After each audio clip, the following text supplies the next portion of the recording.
All right, this proved that the Detroit Lions are not in on the Malik Willis sweepstakes. Let's talk about it. Thumbs up the video, share the video, subscribe to the channel. That subscribe button, it's the bell icon button. Hit all notifications, increase the chance of notification. Go live, drop a video. Liberty coach Hugh frees Omits Detroit Lions from the list of teams researching Malik Willis. He said the Freeze just forget about Detroit Lions or his Brad Holmes and company, just not that interested in drafting Malik Willis. Okay, so check the Detroit Lions top playlist for more videos like this. Thumbs up the video, share the video, subscribe to the channel. That subscribe button is the bell icon button. Hit all notifications, increase the chance, get notifications, go live, or drop a video. Okay, so um to be honest, I don't think they're interested or they doing a good job of hiding it. It just came to my attention. Shout out to Year. He sent it to me saying that Detroit Lions, the Saints are very high on Kenny Pickett or Malik Willis, and they're gonna try to package the 16th and the 19th pick to move up and get one of the get Kenny Pickett or Malik Willis. So at the end of the day, they're gonna move up with somebody. Also gonna read this article, and it's a lot of other teams in there. And I said I don't think Pickett gonna get not Pickett, but Willis gonna get past 6. You know, that's what I think. I don't think Pickett is gonna get past. Willis is gonna get past 6, but it says that Liberty head coach Hugh Freeze joined Rich Eisen's show late last week to talk about former quarterback Malik Willis, where the young, talented passer may land the 2022 NFL draft next month. Eisen spent the better part of 3 minutes prodding Freeze for every team who has been in contact about Willis, and Liberty head coach talked up 6 teams, none of which were the Detroit Lions.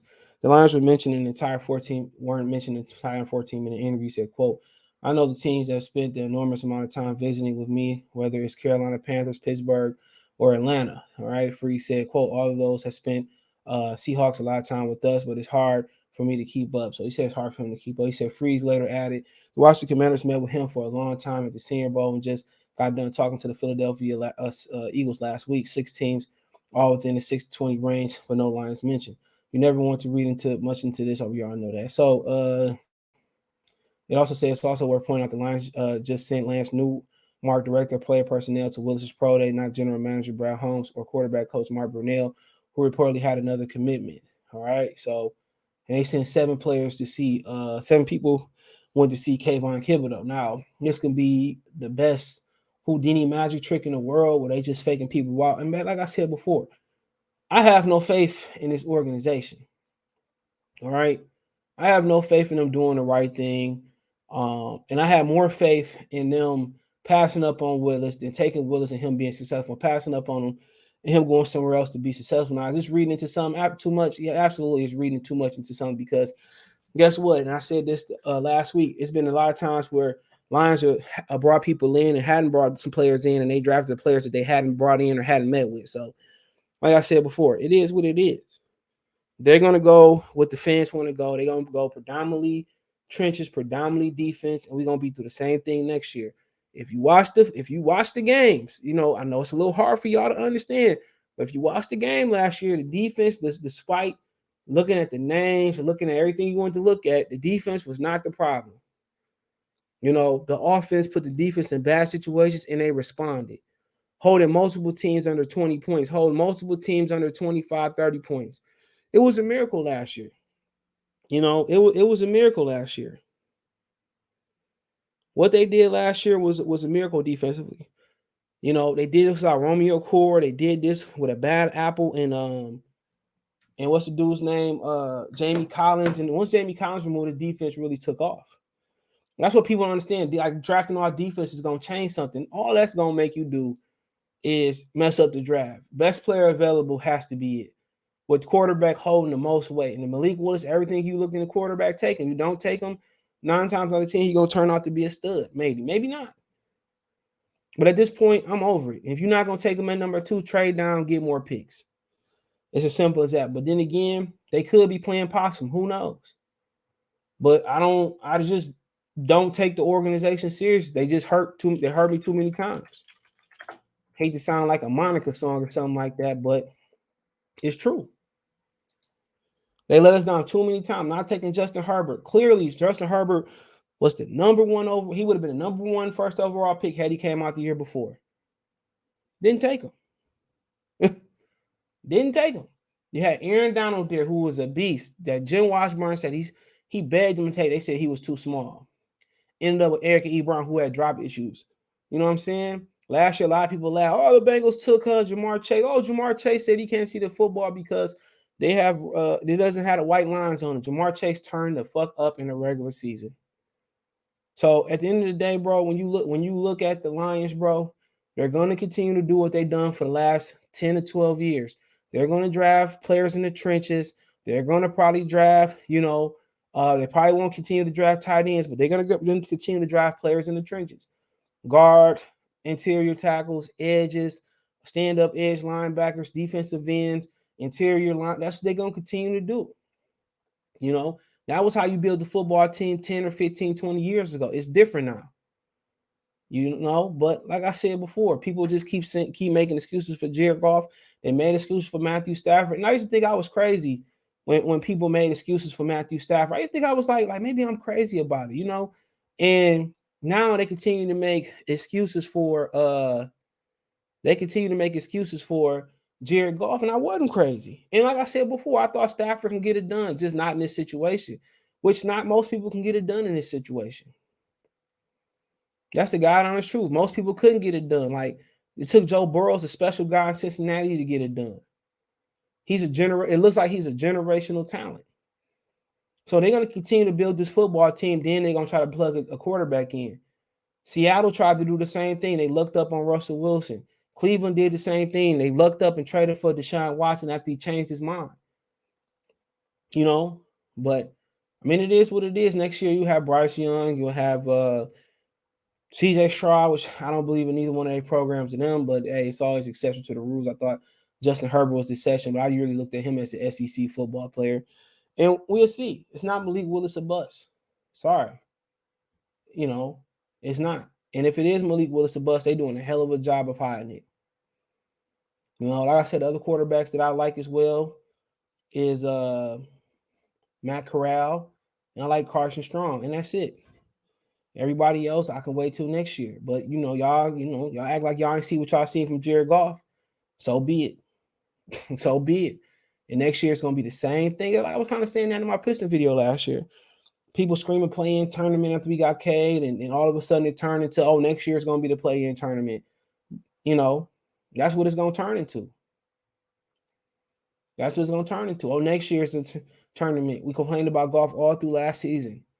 He had one good funky game, and that was the Arizona game. And the Green Bay game was worse until they put the backup in. In the Minnesota game, the defense gave the damn ball back. People forget all the time the defense stripped the ball, got the ball back. People tend to forget this. People tend to forget that. And it's crazy to me. You don't rebuild, don't start, so you get a quarterback. Cleveland found that out. They got Baker Mayfield. He wasn't it. So then they had to get Deshaun Watson. Seattle, they thought they got it in Matt Flynn, thanks to the Lions letting them drill them at the end of the game. But it turned out it was Russell Wilson. All right. So, like I said before, man, like I said before, everybody got their opinion. Everybody got their opinion, bro. But I don't trust the Lions. And they don't, even what Brad Holmes did last year, it was a failure. People kept saying, it's a rebuild, it's a rebuild, it's a rebuild. A rebuild don't mean you lose 11 straight games and everybody think I'm on 16. That's not a rebuild. That's not a rebuild. It's no optimism going into next season other than Aaron Glenn. Dan Campbell lost a lot of games last year with his bad play calling, bad decision making, right? Brad Holmes lost him a lot of games by bringing Jared Goff. You could have just got the picks and gave Matthew Stafford away and not took the financial cap blow with Jared Goff. They didn't do that. He brought Goff here. Goff was bad. People say it was average. That's not average. That was bad. Jalen Hurts is average. Jared Goff, he lost the Rams game. Jared Goff, He lost the 49er game with a pick at halftime. Jared Goff didn't score any points in the first half versus the Ravens. The defense kept him in the game. He lost that game. The Green Bay game, the first one that was on Monday night, Jared Goff had a tremendous first half. They lost the second half because it started raining, and Jared Goff didn't do no good. The Pittsburgh game, Jared Goff lost that game. The Chicago game, yes, Frank Ragnar threw it over his head, but he went down to the end zone several more other times, and he lost the game. Inside the 20, inside the 10, he couldn't put it in there. He lost that game. Thanksgiving, he lost that game. Whew. Cleveland, I think Cleveland was Tim Boyle. But everybody focused on the Arizona game, which they were sliding the whole season. The Green Bay, they put in backups. Had they was playing for somebody, he wouldn't have won that game. In the Minnesota game, the defense got the ball back. He was able to put it in the end zone. The defense actually put him in position to win the game versus Minnesota. The first game, he couldn't score enough points. Come on.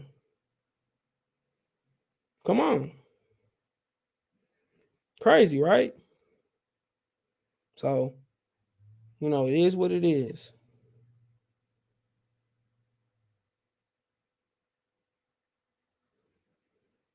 It is what it is. So, I mean, I just don't know. If anybody keeps screaming defense, I don't know football. Had the offense matched the defense last year, this team probably would have been a playoff team. Towards the end, yeah, they did fall apart. A couple cornerbacks tore their ACLs. Melifano got injured early in there.